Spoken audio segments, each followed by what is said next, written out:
Salam literasi, perkenalkan nama saya Renard Soputan, NIM 220611020409 dari Fakultas Ekonomi dan Bisnis Prodi Manajemen, kelas B6, mata kuliah Bahasa Indonesia dengan dosen pengampu Memvin Cewatak SPD MPD.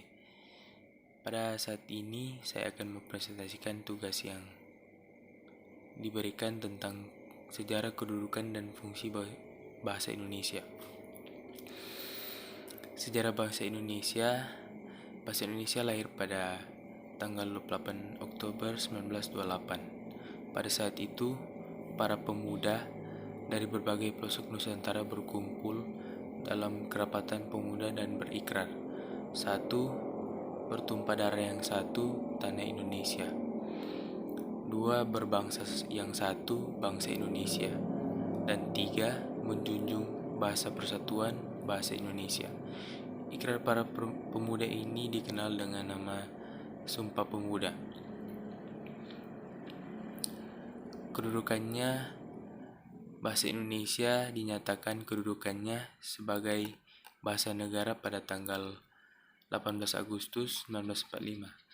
Karena pada saat itu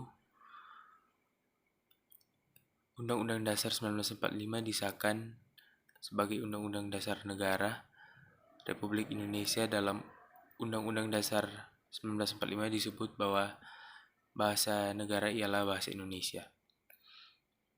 Fungsi bahasa Indonesia dapat menjadi dasar dalam menumbuhkan jiwa nasionalisme kaum muda dan pelajar. Dalam hal ini, bahasa Indonesia diketahui mempunyai dua kedudukan,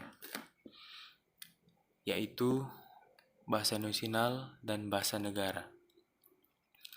Dalam kedudukannya sebagai bahasa nasional, fungsi bahasa Indonesia adalah sebagai lambang kebanggaan, kebangsaan, identitas nasional, alat penghubung antar warga, antar daerah dan antar budaya, serta alat pemersatu suku, budaya, dan bahasa di Nusantara.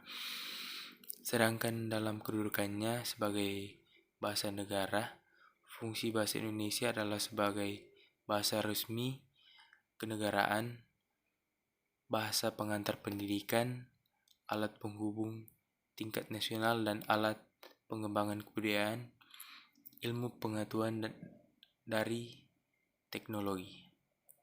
Terima kasih, sekian itu presentasi dari saya. Mohon maaf bila ada salah kata. Terima kasih.